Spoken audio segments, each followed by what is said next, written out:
Choosing the top turbo engines is extremely subjective, and the list could be based purely on power output, tunability, or a number of other factors. So in the context of the question, I'm going to be looking at relatively recent engines that our members and viewers are most likely to be looking to purchase. And I hope I can just flag up a few options that you may not necessarily have thought of.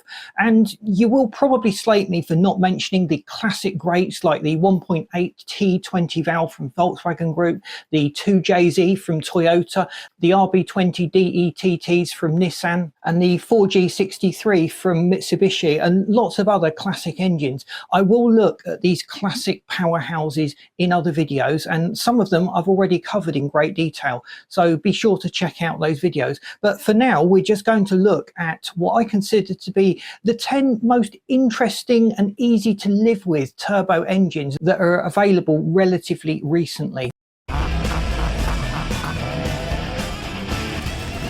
So I have to mention the engine I chose for my car. I wouldn't have bought it if I wasn't particularly pleased and impressed by it. So that's the EA211 from Volkswagen Group. It's the 1.4 TFSI engine. It puts out 150 horsepower. It has excellent fuel economy. I can push it up to about 70 mpg. Typically, I only get about 50 mpg for most of the journeys that I do.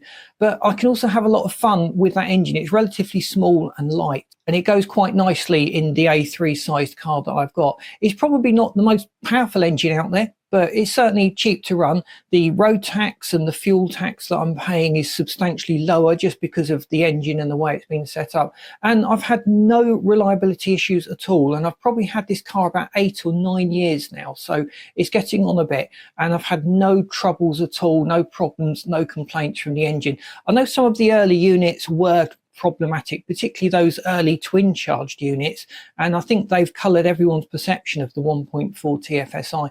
But it's a good little engine. It's certainly worth considering for your car or your project. And sticking with the Volkswagen Group, we've got the 2-litre TFSI. This is the EA888 engine, or the EA888. There's been various generations of this over the years. I had the first generation engine. I had one of the later ones of the first generation. I had no problems with it except for the excessive oil consumption, and it was starting to suffer from carbon buildup, which is quite normal on these direct injection engines, but the mileage was getting up considerably on that engine.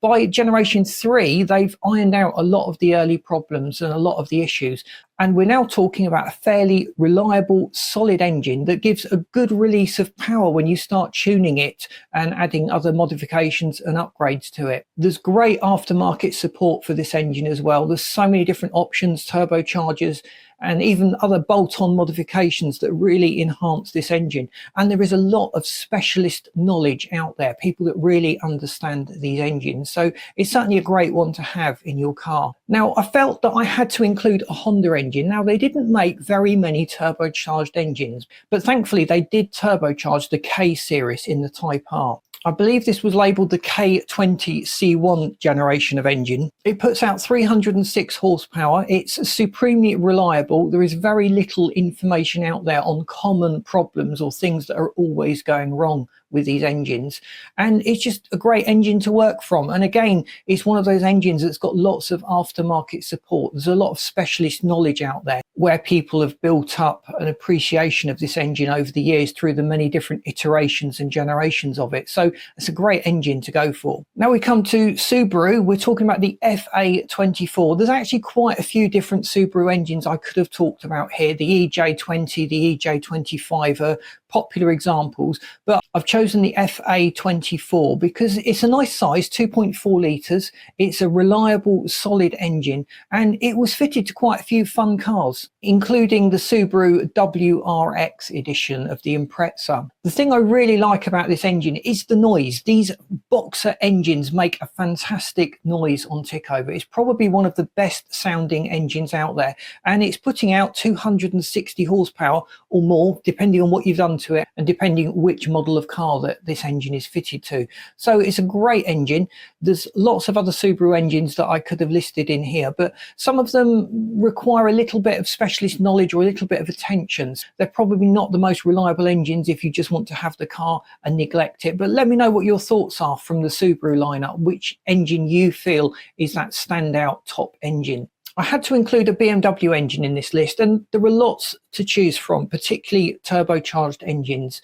They traditionally were always naturally aspirated, then it evolved to the turbo design. They could make smaller, lighter, more efficient engines with turbochargers, and BMW have had a long experience in building good quality performance engines. So which one would you choose out of the entire BMW lineup? And I expect I'm going to get a lot of flack for my choice here, because people have very strong opinions when it comes to BMW engines. But I've chosen the BMW B58. This 3-litre turbocharged inline 6 was chosen by Toyota to put into their Supra. It really sparkles in the BMW M240i. It has silky smooth power delivery and great tuning potential. There are lots of upgrades and options for this, and it's very easy to push these engines to ridiculously high power levels. So it's certainly a great project engine to work from. Probably not one of the most economical engines out there, but we've got to have a few fun turbocharged engines in this lineup. So now I've got to talk about a Mercedes engine, really. So if I take the entire lineup of Mercedes engines, we've got to pick out just one turbocharged engine. So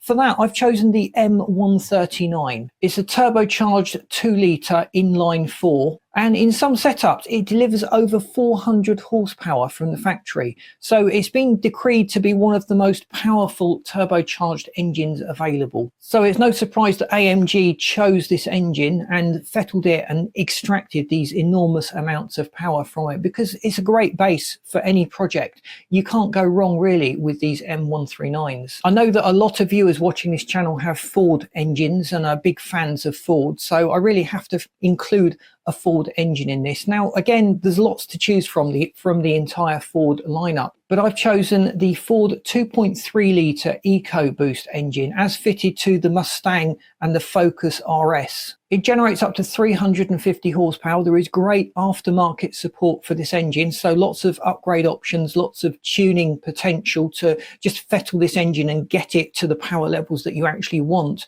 And it's relatively reliable. There's not a lot of people talking about regular problems that are always cropping up on this engine, but as with any turbo engine, it does require care and attention and looking after. So the next engine that I'm going to talk about is a Porsche engine. It's the 9A2 Evo, which is commonly referred to as the 3-litre twin turbo, and it was fitted to the 911 Carrera and the Panamera. It provides up to 443 horsepower. It's a great engine to work on.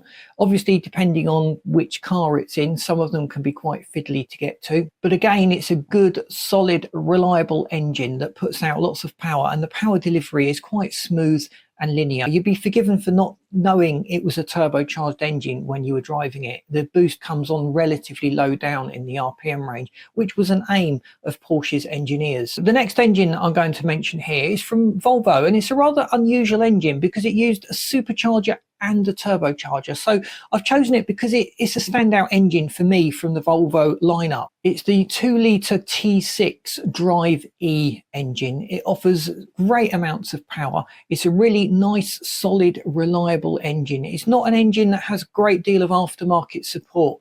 So if you were looking for a car that gives you good performance out of the box, then anything with this engine really ticks that box. You can just get in, drive it, even abuse it, and the engine will remain as reliable as ever. I have to note that some of the early models of this engine, around about 2015, 2016, had a few cooling issues, but if you're aware of the weak spots of any of these engines, you can keep an eye out for these common problems and nip them in the bud if they ever start to rear their ugly head. So a manufacturer that's often ignored in these videos is Hyundai, and we've got to mention the Theta 2, a 2-litre turbocharged engine. It's a really good, solid, reliable engine. It is under the radar of most car enthusiasts, but it really does sparkle. It offers great performance, decent-ish economy, and the reliability record has come a long way. It's received quite a few updates and revisions over the years, so the newer, later engines are so much better than the early ones, which maybe tarnished the reputation for this Theta engine when it first came out. So the pre-2018 Theta 2 engines had bearing issues, which you need to keep an eye out for, but